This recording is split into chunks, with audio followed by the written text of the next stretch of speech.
को सुनने के लिए नहीं, मैं अपने पिता से 7 दिन मिलने के लिए आई थी और मुझे विश्वास है मेरा पिता मुझे खाली नहीं भेजेगा। मुझे भरोसा है मेरा पिता मुझे खाली नहीं भेजेगा।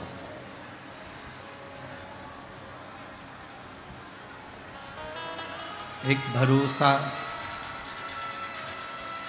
एक दृढ़ता, एक विश्वास अपने भीतर प्रकट करो।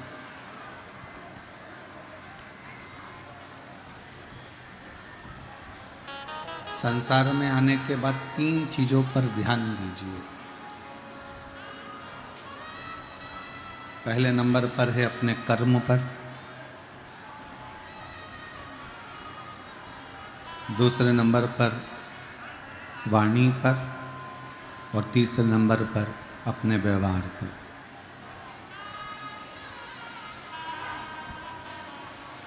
तीन चीजों पर अपना ध्यान जरूर रखना। पहले नंबर पर ध्यान रखना अपने कर्म पर। किम्मत बुरे कर्म कर बंदे वरना पछताएगा, भगवान की आँखों से बच नहीं पाएगा, तू बच नहीं पाएगा। अरे ओ अज्ञानी मत करना, अरे ओ अज्ञानी मत करना। तेरे कर्म का फल भी तू ही पाएगा, जैसा किया तूने तेरे आगे आएगा। मत बुरे कर्म कर बंदे वरना पछताएगा, भगवान की आँखों से बच नहीं पाएगा, तू बच नहीं पाएगा। अगर मानव की देह मिली है आपको और हमको, मनुष्य की देह आपको और हमको अगर प्राप्त हुई है, 3 बातों पर ध्यान दीजिए। पहले नंबर पर है आपका कर्म, दूसरे नंबर पर है आपकी वाणी और तीसरे नंबर पर है आपका व्यवहार। जिस दिन आपका कर्म, आपकी वाणी और आपका व्यवहार ये तीनों श्रेष्ठ हो जाएगा, उस दिन समझ लेना कि शंकर आपको चलते ही मिल जाए।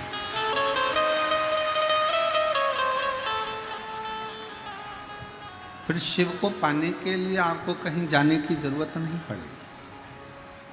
फिर भगवान शंकर को ढूंढने के लिए कहीं जाना नहीं पड़ेगा। केवल आप अपना कर्म का ध्यान रखो। कोई ऐसा कर्म अपने हाथों से ना हो, कोई ऐसा कर्म अपनी जिंदगी में ना हो जिसका भोग हमको भी भोगना पड़े और अपने परिवार को भी भोगना पड़े। अच्छा कर्म करो। दूसरे नंबर पर है अपनी वाणी। इतनी संयमित वाणी बोलिए, इतनी संयम में वाणी बोलिए कि उस वाणी को सुनने के लिए दुनिया ललायित रहे। आपकी वाणी को सुनने के लिए संपूर्ण क्षेत्र के वासी आपको श्रवण करने के लिए आपके सम्मुख में। कोई वाणी में ऐसा दोष ना हो, हम किसी को अपशब्द कहें, हम किसी को ताने दें, हम किसी को गाली दें, हम किसी को आड़ा टेढ़ा बोलें, वो श्रेष्ठता है। एक जिह्वा जिसका मंत्र जाप आप लोग हम लोग करते हैं, श्री शिवाय नमस्तुभ्यं, श्री शिवाय नमस्तुभ्यं, श्री शिवाय नमस्तुभ्यं, श्री शिवाय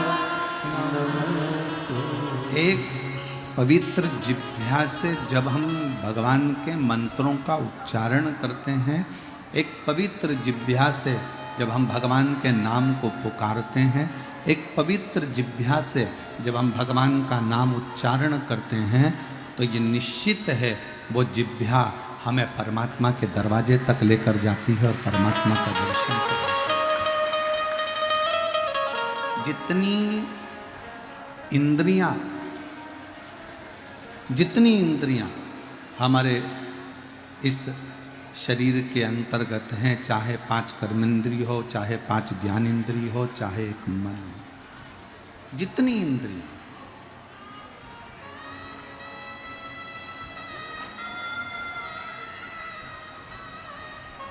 इन इंद्रियों में से कोई सी भी एक भी इंद्री परमात्मा ने ऐसी नहीं दी जिस इंद्री से हम परमात्मा तक नहीं पहुंच सकते। 5 कर्मेंद्री, 5 ज्ञानेंद्री और एक मन। किसी किसी का पाँव अगर बेकार है, किसी का हाथ बेकार है, किसी की आंखें बेकार है, किसी की श्रवण शक्ति बेकार है, किसी की जिह्वा नहीं बोल सकती, किसी के पाँव चलकर मंदिर तक नहीं पहुंच सकते, कोई हाथों से कर्म नहीं कर पाता। तो एक मन रूपी इंद्री भी परमात्मा ने दी कि इस इंद्री से परमात्मा का भजन करो। ये इंद्री को भी देखना चाहिए। और जब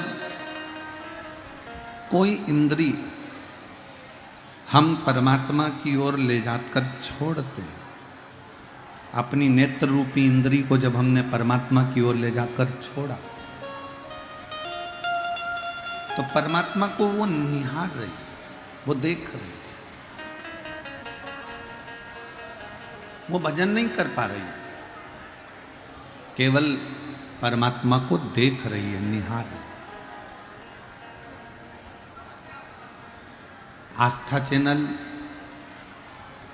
जिसके माध्यम से आप लोग ये कथा को सुन रहे हो, कभी कभी पूरे राष्ट्र के लोगों को, पूरे भारत और नहीं पूरे विश्व के लोगों को आस्था चैनल को धन्यवाद देना चाहिए। कम से कम वो घर बैठे आपको सिंहेश्वर नाथ जी का दर्शन तो करा दें।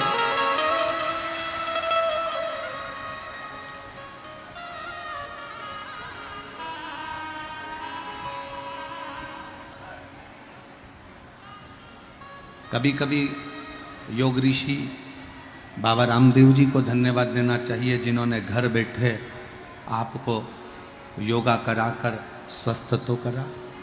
कभी कभी आस्था चैनल को साधुवाद देना चाहिए, जिन्होंने मधेपुरा से इस सिंहेश्वर नाथ जी की भूमि से बाबा का दर्शन कराया। आप और हम जब छत्तीसगढ़ कथा करने के लिए गए तो महामदेश्वर नाथ जी का दर्शन कराया। कितने प्राचीन प्राचीन शिवालय का दर्शन करने हम इतनी इतनी दूर नहीं जा सकते, तो कम से कम टीवी के माध्यम से जब हम शिव महापुराण की कथा को श्रवण करने के लिए बैठे, टीवी के माध्यम से जब हम कथा सुनने के लिए बैठे, तो हमको उस तीर्थ का दर्शन तो हो रहा। नेत्र वो इंद्रिय है जो शंकर से लगाव उत्पन्न करती है। नेत्र शिव से लगाव उत्पन्न करती है।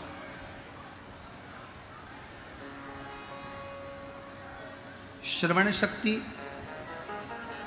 कर्ण, कान एक वो इंद्रिय है जो परमात्मा को हमारे करीब में लेकर आती है। जैसे रुक्मणी जी कभी भगवान कृष्ण को नहीं देखी थी, उन्होंने तो केवल भगवान कृष्ण की कथा को सुना था।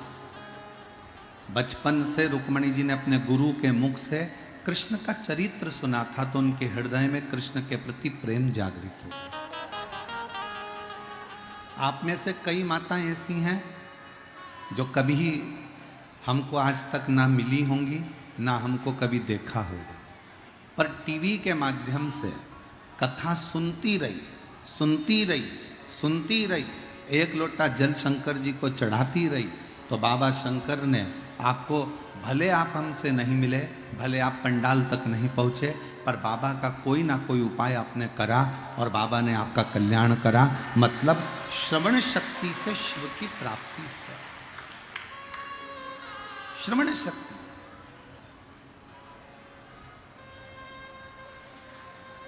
और एक मन में तमन्ना जाग रही, जैसे भगवान कृष्ण का चरित्र सुनते सुनते रुक्मणी जी के मन में तमन्ना जाग गई, एक आशा जाग गई, मैं कृष्ण के साथ में, मैं भगवान कृष्ण को ब्याहूं, मैं भगवान कृष्ण का दर्शन करूं, मैं कृष्ण का दर्शन करूं, मैं कृष्ण का दर्शन करूं। जब शिव कथा बार बार आप और हम श्रवण करते हैं, भगवान शंकर की कथा को रोज टीवी पर सुनते हैं, रोज प्रतिदिन, और मेरी जीजियों से, मेरे जीजाओं से, मेरी बेटियों से, मेरे बेटाओं से, मेरी माताओं से सबसे निवेदन है, टाइम मिला करे तो आस्था चैनल पर शिव पुराण जरूर सुना करो। चैनल पर नहीं मिले, मोबाइल पे 5 मिनट सर्च करा करो, निकाल लिया करो, प्रदीप मिश्रा डाल लिया, कुबरेश्वर धाम डाल लिया, 5 मिनट श्री विठले सेवा समिति डाल लिया और 5 मिनट कथा जरूर सुनो। क्यों? हम एक डॉक्टर कभी कभी एक गोली देते हैं खाने के लिए, एक गोली देते हैं कि बीपी के लिए, शुगर के लिए ये गोली है, एक गोली रोज खाओगे बीपी शुगर तुम्हारा लेवल में रहेगा। उसी तरह प्रतिदिन एक नियम बना लो कि गोली के रूप में मुझे शिव महापुराण की कथा सुनना है तो मेरा जीवन भी बराबर कर रहा है प्रतिदिन। और कहकर जाना शंकर भगवान से, शिव जी को बोल कर जाना, तुम्हारे पंडाल में बैठकर सिंहेश्वर नाथ जी की इस पवित्र धरा पर बैठकर कथा सुन रही हूं। मैं जिस कामना से इस कथा में आई हूं, मेरे भोले बाबा, मेरे सिंहेश्वर नाथ, मेरे बाबा, मैंने सुना है पंडाल के सम्मुख में जहां शिव पुराण होती है उसके आसपास के क्षेत्र में कहीं पर भी बैठकर कथा का लाभ लिया जाए और वहाँ की भूमि को नमन किया जाए तो तू झोली भरता है, मेरी भी झोली भरना, तो अगले पंडाल में मैं भी कथा सुनने को, मैं कथा श्रवण करने के लिए पहुंचूं, मैं वहां आऊं, ऐसी कृपा, ऐसी दया करना। हमारे पास तुझको देने के लिए कुछ भी नहीं है बाबा, कुछ भी।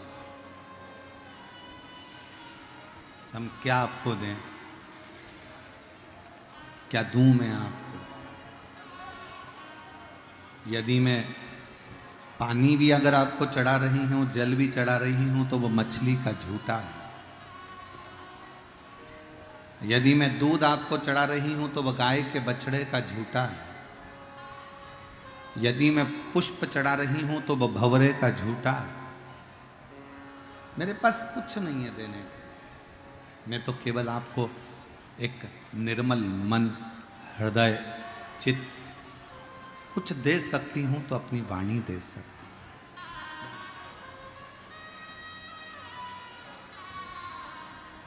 क्या दे? कल जब हम यहां से गए रात्रि के समय पर, घनश्याम जी चौधरी और उनकी धर्म पत्नी,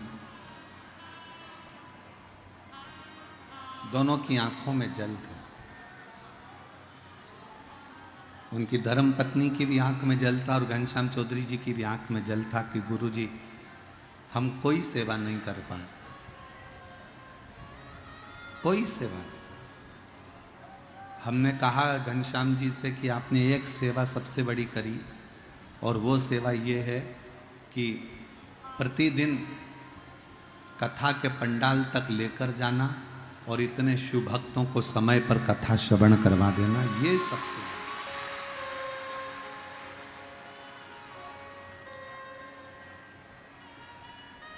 बड़ी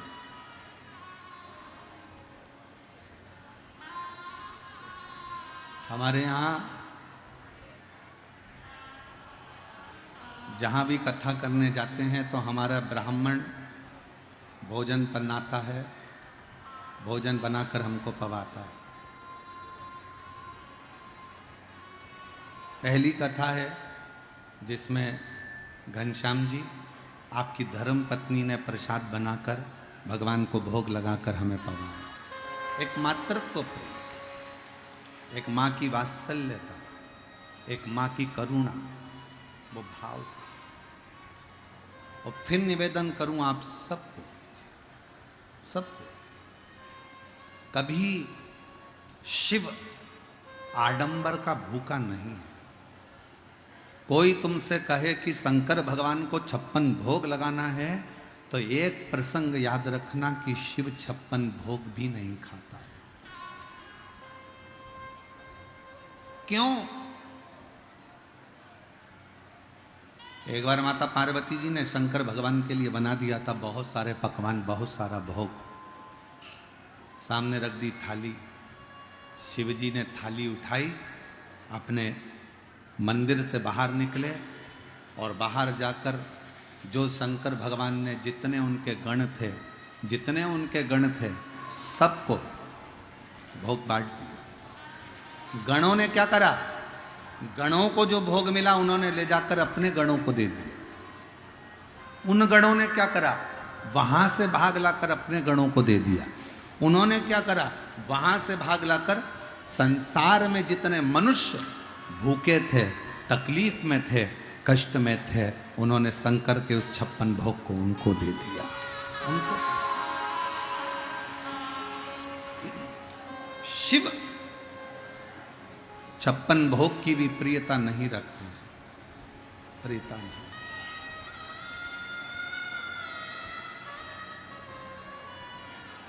शिव की प्रियता 56 भोग से नहीं है। कोई तुमसे कहे कि भगवान शंकर को अंबर पीतांबर की जरूरत है तो शिव को तुम्हारे पीतांबर और माणिक की भी जरूरत नहीं है। कितना सुंदर है। एक बादशाह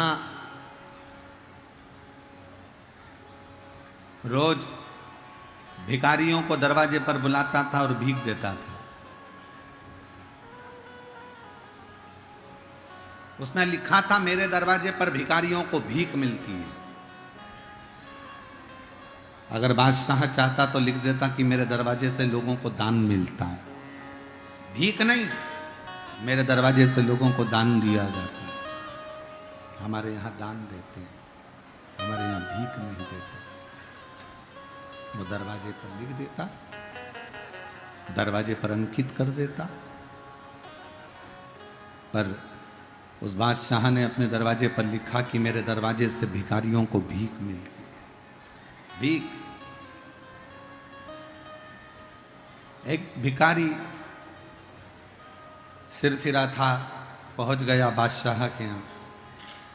उस समय पर बादशाह के यहाँ गया तो बादशाह का नियम था भीख देने से पहले वो अपने ईश्वर को याद करता था। और जैसे ही बादशाह के दरवाजे पर भिखारी पहुंचा तो बादशाह अपना हाथ ऐसा कर कर उस परमात्मा को, उस ईश्वर को याद कर रहा था। दोनों हाथ ऐसे कर कर वो अपने ईश्वर को याद कर रहा था। उठा, सिंहासन पर बैठा और आवाज लगाने लगा कि लाइन से भिखारियों को भेजो, मुझे भीख देना है। एक सिर फिरा सा भिखारी दरवाजे पर पहुंचा, बादशाह का हाथ रोक दिया देने से और जाने लगा। बादशाह ने पूछा तुमको भीख नहीं चाहिए? उस भिखारी ने कहा तू तो खुद भिखारी है। उस भिखारी ने बादशाह से कहा तू तो खुद भिखारी है। क्या कर रहे थे अभी? बादशाह कहने लगे मैं इबादत कर रहा था। हाथ फैलाकर क्या कर रहे थे? उस ईश्वर से मांग रहा था। तो भिखारी कहता है जब तेरे जैसे व्यक्ति को वो देता है तो मैं तुझसे क्यों मांगू? मैं तो उससे ही तो मांगूंगा। मैं तुझसे क्यों मांगू? ये कथा केवल आपको सुनाने के लिए नहीं है, ये कथा अपने जीवन में उतारने के लिए है। कर्जा हो गया, पड़ोसी से मांगने पहुंच गए। तकलीफ आ गई, पड़ोसी को सुनाने पहुंच गए। दुख आ गया, जगह जगह कहते फिर रहे। तकलीफ आ गई, धन की जरूरत पड़ी, भैया मुझे 50,000 चाहिए, भैया मुझे 2 लाख चाहिए, भैया मुझे 5 लाख चाहिए, तुम क्या व्यवस्था कर दोगे? तुमने सबसे पहले जाकर अपने रिश्तेदारों पर भरोसा करा, अपने कुटुंब पर भरोसा करा, अपने परिवार पर भरोसा करा, सबसे जाकर तुमने मांगा, सबसे जाकर तुमने अपने कुटुंब से, अपने रिश्तेदारों से, अपने नातोदारों से, अपने परिवार पर भरोसा कर कर सबसे पहले दुख आया तो तुम सबके पास गए, और जब दुख किसी ने नहीं काटा, तुम्हारा कर्जा किसी ने नहीं उतारा, आखिरी में ठोकर खाकर फिर तुम लोटा उठाकर शंकर के मंदिर में गए, तब तुम कुबेरेश्वर धाम की धरा पर। पहले ही जैसे ही तुम्हें लग रहा था कि ये तकलीफ आ रही है, एक क्षण उस कुबेर भंडारी को, कुबेरेश्वर बाबा को याद करते, उसके धाम पहुंच जाते, कंकर बीनते, रखते, पूजन करते, दिल से कह कर आ जाते, तो 3 महीने में भंडार भरकर वो वापिस बुला लेता तुमको, उसी पल, उसी घड़ी, उसी क्षण।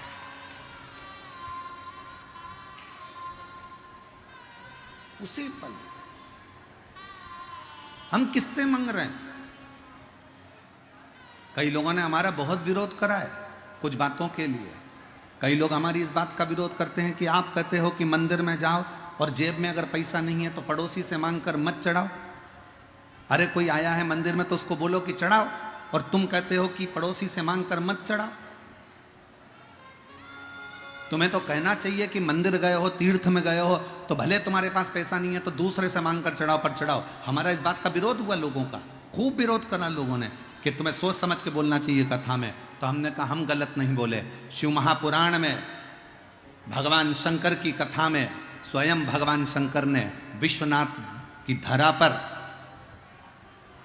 उस पवित्र नंदन वन में भगवान शंकर ने पार्वती से कहा था, पार्वती अगर तुम्हारे पास में कोई पुष्प है तो समर्पित करो, तुम्हारे पास में अक्षत का दाना है तो समर्पित करो, तुम्हारा खुद का जल है घर से लाई हो समर्पित करो, तुम्हारे पास अगर कुछ है तो दो, दूसरे से मांग कर नहीं। क्यों? क्योंकि एक सास अपनी बहू के साथ बाजार जाए और सास साथ में है, और बहू अपनी पड़ोसन से, बहू अपने रिश्तेदार से पैसे मांगे, बहू अपनी माँ से कहे मम्मी, सास के सामने के मम्मी जरा मुझे 500 रुपए देना, मेरे को साड़ी लेना है, और सास साथ में है, तो बोलना था तो अपनी सास से बोलती कि मम्मी मुझे 500 की जरूरत है। सास बेचारी रूखी सूखी खाती पर तुझे 500 की साड़ी दिलाती, पर तूने सास की इज्जत नीचे गिराकर दूसरे से मांगा है। तूने सास की इज्जत नीचे गिराकर दूसरे से मांगा है, सहेली से मांगा है। परमात्मा कहते हैं सुनो पार्वती, जो मेरे पास में आए उसके पास में हो तो दे, नहीं है तो वो ना दे। पर कि मेरे मंदिर में खड़ा होकर, सिंहेश्वर बाबा के मंदिर में खड़े हो, कुबेरेश्वर बाबा के मंदिर में खड़े हो, शिव महापुराण की कथा में बैठे हो, जेब में पैसा नहीं है, कहीं चले गया, पैसा खत्म हो गया, और तुमने पड़ोसन से किया मुझे 500 रुपये दे दे, अभी मैं आरती में चढ़ाऊंगी 10 रुपये, फिर मैं तुझे बाद में दे दूंगी, मैं तुझे बाद में दे दूंगी। नहीं, हमें बाबा के सामने आए हो ना, अपने बाप के सामने बैठे हो ना, तो किसी दूसरे से हाथ मत फैलाना, भले नहीं हो तो झोली फैलाकर कहना बाबा जब तू देगा तब मैं दूंगा, जब तू देगा तब मैं दूंगी। यहां जितने शिव भक्त बैठे हैं, हम अपनी व्यासपीठ से पहले भी बोल चुके, आज फिर कहते हैं, कुबेरेश्वर बाबा की भूमि पर लोग आते हैं, वो हमसे कहते हैं या हमारी समिति से कहते हैं गुरुजी बताओ यहाँ पर क्या करना है, हम पानी का लगवा दें, ये करवा दें, वो करवा दें। हम एक ही बात कहते हैं, जिस दिन तुम बाबा तुमको दे उस दिन ठाठ से आना, और भोले बाबा के मंदिर में तुम्हें जो देकर जाना है वो देकर जाना। और हम आज भी कहते हैं, भले बिठले सेवा समिति का काउंटर यहाँ लगा रहता है, पर आपको जिस दिन बाबा दे दे, आपके हृदय को बाबा बहुत आनंद में दे दे कि मुझे बाबा ने ये खुशी दे दी है, तो दान करो, नहीं तो करने की भी जरूरत नहीं है। अपना धन अपने पास में रखो और भगवान का भजन करो, इससे बढ़कर कोई वो दे तुम्हारा मन कर जाए कि मेरे बाबा ने मुझे तनख्वाह बढ़ा दी, मेरे बाबा ने मुझे नौकरी लगा दी, मेरे बाबा ने मुझे औलाद दे दी, मेरे बाबा ने मेरी तबीयत ठीक कर दी, जो पैसा मैं डॉक्टर को लगाता वो पैसा मेरे बाबा ने बचा दिया, तो मन करे तो दान करो, नहीं तो दान भी मत करो। अपना पैसा अपने पास रखो, भगवान का भजन करो, एक लोटा जल चढ़ाओ और अपना प्रभु का नाम लो। जरूरी नहीं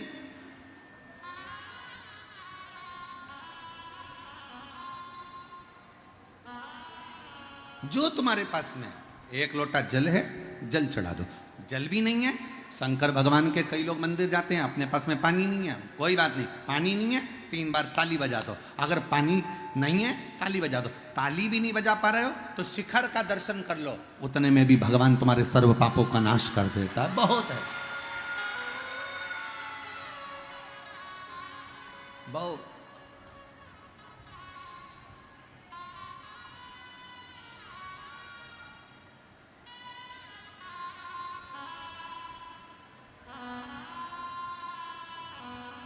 हम उज्जैन कथा करने के लिए गए, महाकालेश्वर बाबा का एक बार दर्शन किया। हम ओमकारेश्वर कथा करने के लिए गए, महाकाल ओमकारेश्वर बाबा का एक बार दर्शन किया। हम विश्वनाथ जी की कथा करने काशी गए, विश्वनाथ जी का एक बार दर्शन किया। हम सिंहेश्वर कथा करने आए, सिंहेश्वर नाथ जी का एक बार दर्शन किया। क्यों? क्या बार बार हम सिंहेश्वर नाथ जी का दर्शन करने नहीं जा सकते थे? क्या हम बार बार काशी विश्वनाथ जी का दर्शन करने नहीं जा सकते थे? क्या हम बार बार महाकाल बाबा का दर्शन करने नहीं जा सकते थे? क्या हम बार बार ओमकारेश्वर बाबा का दर्शन करने नहीं जा सकते थे? जा सकते थे, पर हमारे प्रोटोकॉल में कई लोग हमारे चक्कर में मंदिर खाली कराएं, भक्तों को हटाएं, धक्का दें और फिर हम जाकर शंकर की आराधना करें। हमको ये पसंद नहीं आता, इसलिए दूर से बाबा का आनंद,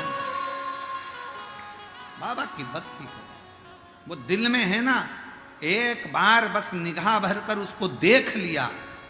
और बहुत पहले की शादी में और आज की शादी में अंतर है। पहले के समय में लड़का लड़की को केवल एक, लड़की आती थी चाय की ट्रे लेकर नीचे रखती थी, उतनी देर में लड़की और लड़के की निगाह मिल जाती थी। दोनों की बात नहीं होती थी, दोनों की चित्त नहीं होती थी, दोनों होटल में नहीं मिलते थे, दोनों 2-2 3-3 घंटा बात नहीं करते थे, मोबाइल नंबर लेकर रात रात भर बात नहीं करते थे। केवल चाय की ट्रे रखी, लड़के ने लड़की को देखा, लड़की ने लड़के को देखा और विवाह पक्का हो गया। और वो विवाह 7 जन्म तक निभा। आज भी जितनी बूढ़ी बूढ़ी माताएं बैठी हैं, इनसे पूछो इन्होंने शादी के समय पे लड़के से होटल में मिली थी क्या? जितनी बूढ़ी बूढ़ी माताएं बैठी हैं, जितने बूढ़े बूढ़े व्यक्ति बैठे हैं, इनसे पूछो जिनकी उम्र 80 साल हो गई, 60 साल हो गई, 75 साल हो गई, 80 साल हो गई, उनसे पूछना क्या तुम होटल में मिली थी अपने पति से जिससे तुम्हारी शादी हो रही है? क्या तुम होटल में मिले थे अपनी पत्नी से जिससे तुम्हारी शादी हुई? सब मना कर देंगे, हमने तो लड़की नहीं देखी, हमें तो गए थे चाय की ट्रे रखने आई थी, बस उतनी देर में हमारी निगाह मिल गई। और एक आज का जमाना, लड़का लड़की को दिखाया, होटल में मिलवाया, 4 घंटे बैठ के बात करी, विवाह पक्का हुआ, पक्का होने के बाद मोबाइल पे 3 महीने तक लगे रहे और आखिरी में शादी हो गई और 1.5-2 महीने के बाद तलाक हो गया। ऐसा संबंध नहीं होता महाराज। संबंध किसको कहते हैं? न जी भर कर देखा, न कोई बात की, बड़ी आरज़ू थी मुलाकात की। आप शंकर से मिलने के लिए ऐसे जाना कि एक बार उससे मुलाकात हो जाए तो सिंहेश्वर नाथ बाबा भी कह दें कि अरे बहुत दिन बाद आया, और बाबा से आप कह दें बाबा करुणा करना, इतनी दया करना। एक मुलाकात में सब कुछ हो जाए, इतना प्रेम शंकर के प्रति होना चाहिए कि एक मुलाकात। और बस यही हमारा चरित्र, यही हमारी शिव पुराण कहती है कि आज सिंहेश्वर में एक ही बार, पहली बार कथा हो रही है, और ऐसी कथा हो गई कि सिंहेश्वर के इतिहास रच कर जा रही है। पूरा सिंहेश्वर याद करेगा, पूरा सिंहेश्वर एक बार। और तुझसे मिलने के लिए, बोलो बोलो जरा बोलो तो, तुझसे मिलने के लिए तेरी कसम, एक मुलाकात जरूरी है सब, एक मुलाकात जरूरी।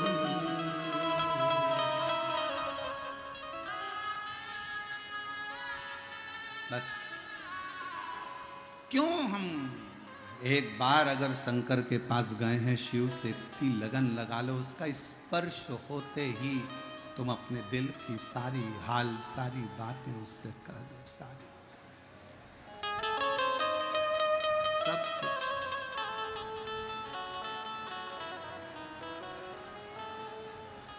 ए मेरी जीजियों,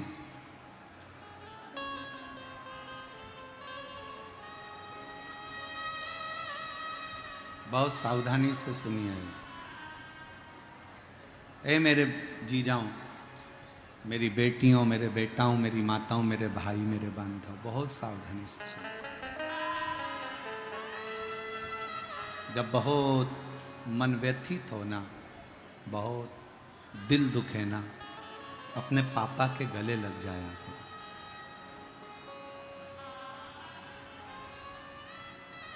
हमें याद है एक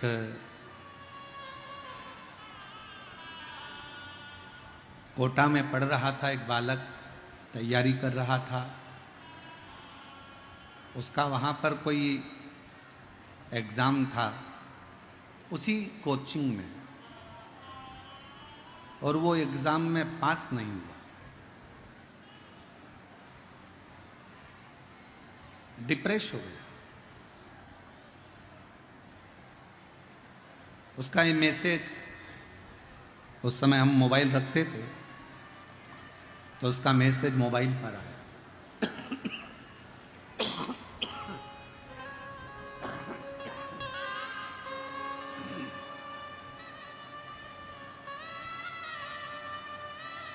उसका मैसेज मोबाइल पर आया कि मैं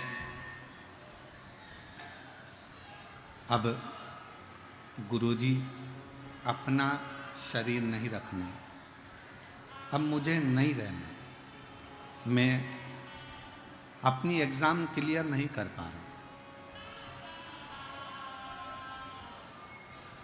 मैसेज जैसे ही आया तो उस समय मोबाइल साथ में रहता था तो देख लिया। देखते से ही हमने तुरंत उसी समय उसको मैसेज किया, तो रुक, फ़ोन कर। फ़ोन किया। हमने उससे कहा, एक बार कहाँ रहता है तू? कहा मैं महाराष्ट्र के उस जगह का रहने वाला हूँ। मैंने कहा तू वापिस परीक्षा छोड़, पढ़ाई छोड़, अपने गांव जा, आगे के पेपर कौन देगा? मैंने कहा बाद में हो जाएंगे, पहले गांव जा। गांव गया। हमने उससे एक ही बात कही, गांव जाते से तू अपने पापा के सबसे पहले गले लग जा, अपनी माँ के गले लग जा और कह दे पापा मैंने एग्ज़ाम दिया था, क्लियर नहीं हुआ, ये तेरा जो डिप्रेशन है ना ये चला जाए। बेटा गया, बाप के गले लगा। पापा ने पूछा क्यों तेरे तो एग्ज़ाम चल रही और तू यहाँ आ गया? पापा मेरा एग्ज़ाम क्लियर नहीं हुआ। कोई बात नहीं, इतनी बड़ी अपनी ज़मीन है, 70 बीघा ज़मीन है, कौन करेगा? निकल जाए तो ठीक, नहीं तो अपने गांव आओ, 70 बीघा ज़मीन करना है, अपना खूब अच्छा काम काज है, क्रेशर का अपना काम है, वो क्रेशर का काम करना, टेंशन वेंशन नहीं लेना। जीवन है तो सब कुछ है। बहुत सारी एग्ज़ाम दे भी दी और मालूम पड़ा एक एग्ज़ाम नहीं निकले और प्राण छोड़कर चले गए, तो वो पढ़ाना लिखाना किस काम का हुआ? बल रखिए अपने अंदर। आज मेरा जीजी से और जीजाओं से भी निवेदन है, कर्जा हो गया, दुख आ गया, बीमारी आ गई, तकलीफ आ गई, कष्ट आ गया, बहुत ज़्यादा जिंदगी दुख में चल रही है, तो एक बार कुबेरेश्वर बाबा के धाम में जाकर उस बाप को गले लगा लेना कि मेरे बाप अब मैं बहुत हार चुका। कुबेरेश्वर बाबा की उस भूमि पर जाकर कंकर को हाथ में लेकर, एक कंकर भी अगर तुम्हें दिख जाए तो उस कंकर की पूजन कर कर उससे प्रार्थना कर। मामा आजकल वहां पर एक नया काम लोगों ने चालू कर दिया, मकान बनाने लगे, पत्थरों पे पत्थर रखकर मकान बनाते। नहीं नहीं, हमारे कुबेर भंडारी क्या मकान बनाने का प्रमाण नहीं है।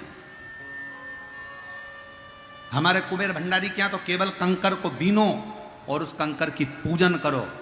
वो तुम्हारा कितना मकान बनाएगा? तुम तो एक मकान बना कर जाओगे और उसकी मर्जी है कि 5 कंकर की पूजन करके जा रहे हो और 5 मकान देना है तो एक तक सीमित रह जाओगे। इसलिए कुबेरेश्वर धाम पर मकान नहीं बनाना है।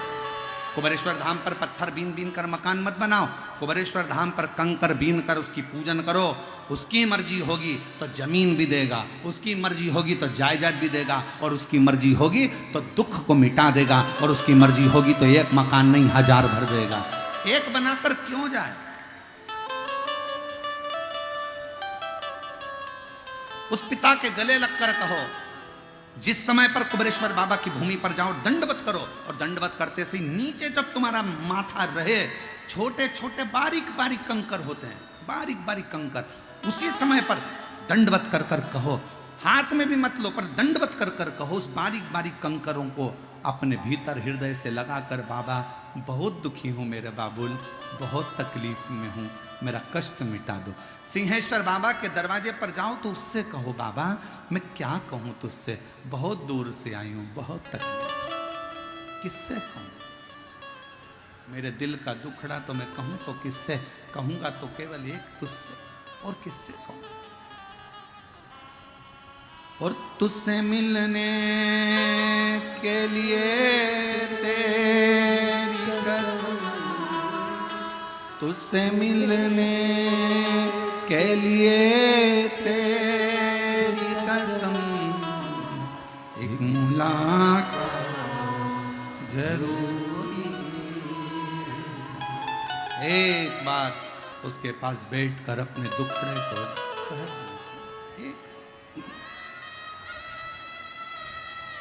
ये दुनिया के जितने लोग हैं ना, परिवार, नाते, रिश्ते, कुटुंब, कबीले, संसार के जितने लोग हैं ना, तुम्हें खिलौने जैसा खेलेंगे। कोई तुम्हारी भावनाओं से खेलेगा, कोई तुम्हारे विचारों से खेलेगा, कोई तुम्हारे हृदय से खेलेगा, कोई दिल से खेलेगा, कोई दिमाग से खेलेगा।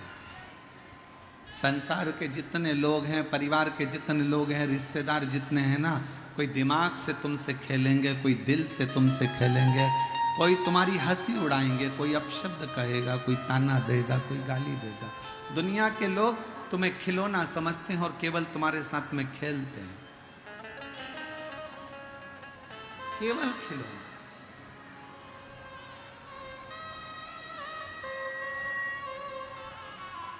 संसार के लोगों को मालूम है कि तुमसे क्यों संबंध बनाकर रखना है, क्योंकि तुमसे कुछ लेना है। पर शिवजी को तुमसे कुछ नहीं लेना है। संसार के लोग तुम्हारा धन देखकर संबंध बनाएंगे, संसार के लोग तुम्हारी काया देखकर संबंध बनाएंगे, संसार के लोग तुम्हारी माया देखकर संबंध बनाएंगे, संसार के लोग तुम्हारे सत्ता देखकर संबंध बनाएंगे, संसार के लोग तुम्हारा व्यापार देखकर संबंध बनाएंगे। पर मेरे महादेव को ना तुम्हारी सत्ता से मतलब है, मेरे महादेव को ना तुम्हारे वैभव से मतलब है, मेरे महादेव को ना तुम्हारे धन से मतलब है, मेरे महादेव को तो केवल तुमसे मतलब है।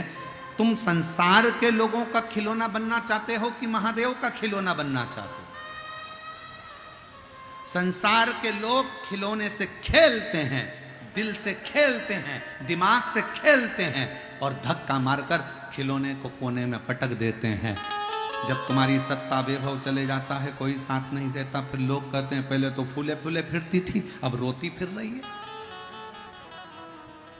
खेलते, खिलौना पटक देते। आप शिव का खिलौना बनो, परमात्मा का खिलौना बनो, कि हम उसके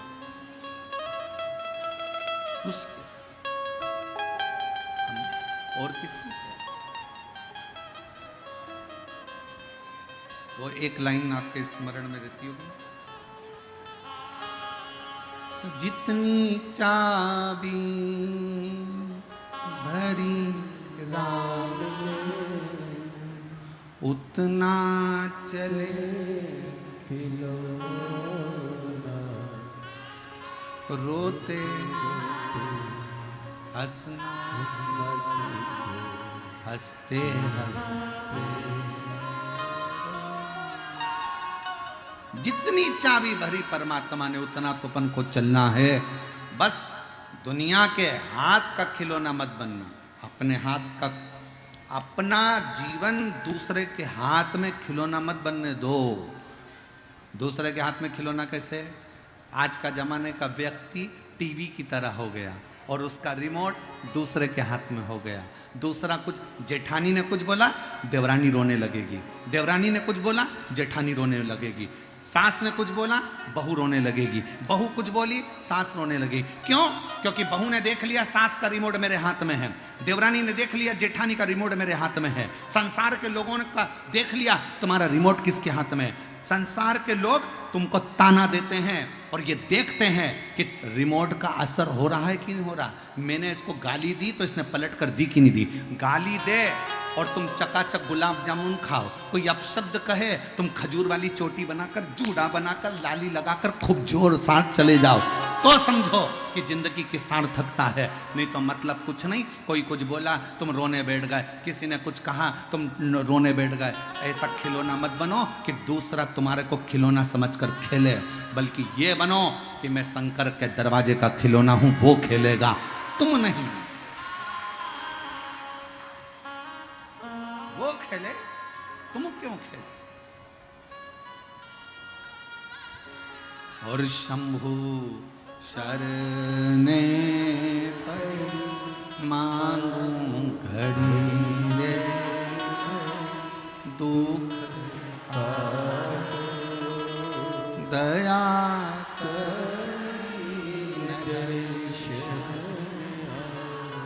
आप उसका खिलौना बनिए, वो खेले।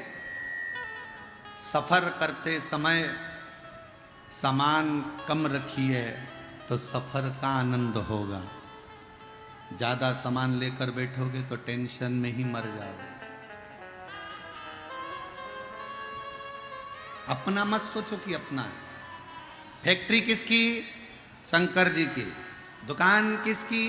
शंकर जी की। घर किसका? शंकर जी का। तुम मालिक मत बनो। तुम मालिक बने रहोगे तो फैक्ट्री में, दुकान में, व्यापार में, घर में परेशानी आएगी तो तुम्हें टेंशन रहेगा। जैसे बिजली का बिल जमा हुआ कि नहीं हुआ, सेठ जी को टेंशन। वो आया है, सेठ जी को टेंशन। वो क्यों आया? सेठ जी को टेंशन। घाटा लग गया, सेठ जी को टेंशन। मुनाफा हो गया, सेठ जी को आनंद था। सेठ मत बनो, सेठ बनाओ शंकर जी को। तुम उसका नौकर बनो, क्योंकि नौकर, दुकान का बिल जमा होए तो हमें क्या करना, नहीं होए तो हमें क्या करना। हम तो नौकर हैं, समय पे तनख्वाह मिलेगी, अपने को क्या करना। आग लगे बस्ती में, अपन रो मस्ती में। तुम नौकर बनो और शंकर को सेठ बना दो। देखो जिंदगी कितनी आनंद में रहती है। फैक्ट्री का मालिक कौन? शिव जी। घर का मालिक कौन? शंकर जी। दुकान का मालिक कौन? शंकर जी। व्यापार का मालिक कौन? शंकर जी। जब शंकर जी मालिक हैं तो वो जाने, नफा नुकसान जो कराना है वो जाने। बिल जमा करना उनकी जवाबदारी, चलाना उनकी जवाबदारी, करना उनकी जवाबदारी। हम तो नौकर हैं, बस वर्क करेंगे, काम करेंगे, मेहनत करेंगे, चार चांद लगाएंगे। क्योंकि नौकर का काम है मेहनत करना। जितनी मेहनत कर सकते उतनी करेंगे और फल देना सेठ जी का काम है, तनख्वाह समय पर दे देगा। हम अपने आप को सेठ समझने लगते हैं और परमात्मा को जानते नहीं तो तकलीफ हो जाती। आप उसको, कितना सुंदर प्रसंग है शिव महापुराण का। शिव जी का एक नाम सरंभेश्वर महादेव है। जिस समय पर हिरण्यकशिपु को मालूम पड़ा कि मेरा भाई हिरण्याक्ष मर गया, जिस समय पर हिरण्यकशिपु को मालूम पड़ा कि मेरा भतीजा अंधकासुर मर गया, मेरा भतीजा अंधकासुर मर गया, मेरा भाई मर गया हिरण्यकशिपु ने तप करना प्रारंभ करा। ब्रह्मा जी से वर प्राप्त करे, वर दीजिए, क्या वर चाहिए? ना नीचे मरूं, ना ऊपर मरूं, ना अंदर मरूं, ना बाहर मरूं, ना अस्त्र से मरूं, ना शस्त्र से मरूं, ना दिन में मरूं, ना रात में मरूं, ना नर से मरूं, ना पशु से मरूं, और ना ही 12 महीने में मरूं। भगवान ने तथास्तु कह दिया, ठीक है, वर ले। घर गया, पत्नी गर्भ से थी, जिसको नारद जी ले गए थे। नारद जी ने उसकी पत्नी को गर्भ में ज्ञान दिया। गर्भ से जो बच्चा पैदा हुआ हिरण्यकशिपु के घर में, उसका नाम आते से ही भगवान के नाम का हिलात करा तो उसका नाम प्रहलाद हो गया। प्रहलाद जी बड़े हुए तो भगवत भजन में लग गए, भगवत स्मरण में लग गए, मंत्र जाप में लग गए, नाम जाप में लग गए। खोलते तेल में डाल दिया, प्रहलाद नहीं मरे। अपनी बहन डूंडा से कहकर अग्नि में बिठा दिया, नहीं मरे।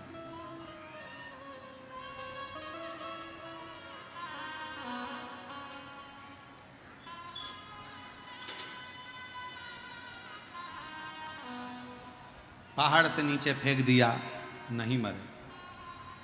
तब पूछा तेरा भगवान कहां है? इस खंबे में तेरा भगवान है? गदा का प्रहार करा, खंबा टूट कर नीचे गिरा। उसमें से नरसिंह भगवान प्रकट हो गए, जिन्होंने हिरण्यकशिपु को मार दिया। अब यह कथा तो आपने भागवत जी में सुनी है। अब जो शिव महापुराण में कथा आई है, इसके बाद का शिव जी का एक नाम जो सर्वेश्वर महादेव नाम पड़ा, उसकी कथा शिव पुराण में आई। हिरण्यकशिपु मर गया, प्रहलाद को गोदी में बिठाया, स्नेह करा, स्नेह। और मारा भी तो कब? ना दिन में मरे ना रात में, तो प्रदोष काल में मारा, शाम का समय। ना नर से ना पशु से, तो नरसिंह बनकर आया। ना अंदर ना बाहर, तो देहली पर मारा। ना अस्त्र से ना शस्त्र से, तो नखून से फाड़ा। ना 12 महीने में मरे, तो एक अधिक कर अधिक मास में मारा। प्राण हर लिया, गोदी में प्रहलाद को रखकर जिह्वा से चाट लिया। पर नरसिंह भगवान का क्रोध शांत नहीं होता। भगवान विष्णु ने जो नरसिंह अवतार लिया, उसका क्रोध शांत नहीं। लक्ष्मी जी घबरा गई, सब घबराए, सब। क्यों? क्योंकि क्रोध शरीर में जब तक रहता है तो वो अपने आप को भी बर्बाद करता है और साथ में रहने वालों को भी बर्बाद करता है। क्रोध।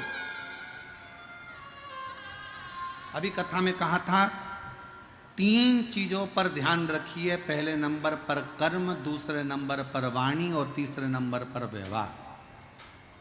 व्यवहार, जरा सा क्रोध आता है, वह हमारे पूरे व्यवहार को खराब कर देता है।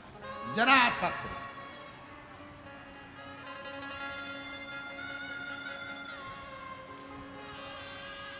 कई बहुएं ऐसी हैं जो घर में बहुत सेवा करती हैं। सास को टाइम पर दवाई भी देती हैं, भोजन भी देती हैं, तेल भी लगा देती हैं, भोजन भी बना देती हैं, सब काम कर लेती हैं। पर कभी कभी महीने, 2 महीने में, 3 महीने में बहू को ना जाने ऐसी क्या, कई बार सास भी कहती मेरी बहू बहुत अच्छी है, बहुत बढ़िया, बहू तो इतनी अच्छी है, आगे बढ़ बढ़ कर काम कर देती है। फिर पर उसकी जो जीवान है ना, वो बड़ी बेकार है। जीवान से क्या कर दिया? बस 2-4 महीने अच्छी रहती है, एक बार ऐसा बोल जाती है, ना जाने गुस्से में क्या बोल जाती है, उसको सूझ ही नहीं पड़ता। मुझे तो लगता है कोई देवी देवता इस पे चढ़ जाता है। ना जाने गुस्से में आकर क्या बोल जाती है, इसको समझ में नहीं आता, और पूरा कर धरे पर पानी फेर लेती है। अर्थात हमारा एक क्षण का क्रोध हमारे 2 महीना, 4 महीना, 6 महीने का मेहनत पर पानी फेर गया। मेहनत कर। कई लोग कहते हैं शंकर भगवान गुस्से के देवता हैं, क्रोध करते। अब उन मूर्खों को कौन समझाए? तुम्हारा पति आराम से बैठा हुआ है, रोटी खा रहा है, और उसको क्या अपने आप गुस्सा आ जाएगा? गुस्सा कब आएगा? कब आएगा? नमक तेज हो गया, मिर्ची तेज हो गई, रोटी लाने में देरी हो गई, जल गई, ये हो गया, वो हो गया, तुमने कुछ बोल दिया तो गुस्सा आएगा। शंकर भगवान ऐसी फालतू गुस्सा नहीं करते कि लोगों ने कह दिया शिव जी तो क्रोध के देवता हैं, शंकर भगवान तो गुस्सा करते हैं। शिव महापुराण की कथा कहती है अगर शंकर भगवान क्रोध के देवता होते तो उनका नाम भोलानाथ नहीं होता, उनको भोले कहकर कोई नहीं पुकारता। वो भोला है, अति भोला है। भस्मासुर जो सामने आकर खड़े होकर शंकर भगवान पर हाथ रखने को जाता है, जिसने वर दिया उसी को भस्म करता है। इससे भोला क्या होगा वो?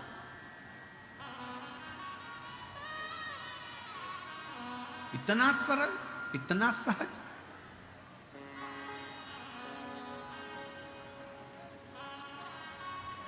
कौन हो उसके बराबर? कोई नहीं, कोई। उसके बराबर संसार में कोई नहीं है। और फिर निवेदन करूं इस सिंहेश्वर बाबा की इस पवित्र धरा से, आप सबसे कहना चाहूंगा, सबको भजो मना नहीं है। हम आपके ये नहीं कहेंगे कि आप इसको मत भजो, कि उसको मत भजो, कि उसको मत भजो, कि उसको मत भजो। सबका आदर करो, सबका सम्मान करो, सबको भजो, मना नहीं। पर मेरे भोलेनाथ पर विश्वास रखो, भले तुम भजो चाहे मत भजो, पर उस पर विश्वास रखो, उस पर भरोसा रखो कि वो है, मेरे दुख की घड़ी में वो खड़ा हो। एक पत्र है, अच्छा है।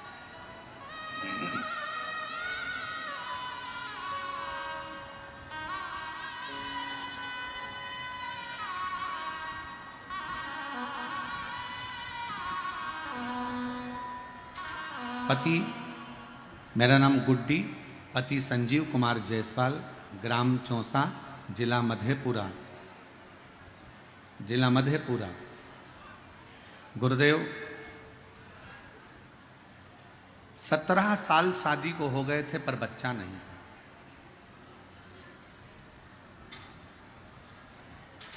और 17 साल शादी के हो गए पर बच्चा नहीं। इलाज करा करा कर थक गए, तभी भी औलाद नहीं हुई। तब किसी के कहने पर पहली बार सफ़ेद आंकड़े की जड़ और पशुपतिनाथ का व्रत किया, जिसके करने से मेरे भोले बाबा ने मेरे घर में 17 साल के बाद संतान दी है। 17 साल। ये पत्र शायद पहले भी हम लोग स्मरण में ले चुके हैं, शायद वाला पत्र। 17 साल। और एक पत्र और देखिए,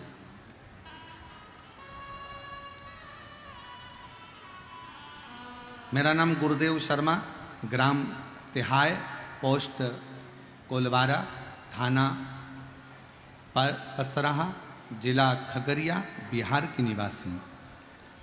10 सालों से सरकारी नौकरी का इंतजार कर रहा था। अचानक 2022 में टीवी पर आपकी कथा सुनना शुरू किया। मैंने अपने बेटे सुमित कुमार की मंदिर जाने को कहा। वह मंदिर जाने लगा और बेलपत्र में शहद लगाकर बाबा को चढ़ाने लगा। मैंने अपने बेटे से कहा, बेटा, सीहोर वाला महाराज कहता है कि केवल बेलपत्र चढ़ाने से नहीं, मेहनत भी साथ में करना पड़े। बेटे ने अपनी पढ़ाई को 4 गुना बढ़ाया। मेरा बेटा आपकी कथा सुनना चालू कर दिया। गुरुदेव, मैं अपने बेटे से कहकर, मैंने सुना है सीहोर वाला महाराज कहता है कि पंडाल में बैठकर जो मांगा जाए बाबा देता जरूर है। तभी मेरा बेटा बोला, माँ, इतनी बार एग्जाम देकर देख लिया पर रिजल्ट नहीं आता, एक बार अपन चलते हैं, चलो कथा सुनते हैं। हम जमशेदपुर काजू बागान झारखंड में कथा सुनने के लिए पंडाल में पहुंच गए। जहां पर आपकी कथा चल रही थी, हमें पंडाल में जगह नहीं मिली। पंडाल के बाहर रोड पर हम बैठकर कथा सुनते रहे। बाबा से रोज विनती करते। मेरा बेटा उस मिट्टी को अपने शरीर पर लगाता, बाबा से कहता, बाबा मेरी भी झोली भर दो बाबा, और मेरे को सरकारी नौकरी दे दो। बेटे और हम झारखंड से जमशेदपुर काजू बागान से कथा सुनकर वापिस आए, और बाबा की ऐसी कृपा हुई, 3 महीने भी नहीं हुए और बाबा की कृपा से मेरे बेटे का बीपीएससी शिक्षक पद पर रिजल्ट आ गया और मेरे बेटे की नौकरी सरकारी टीचर के रूप में लग गई। मैं बाबा को यहाँ प्रणाम करने के लिए आया। शिव तत्व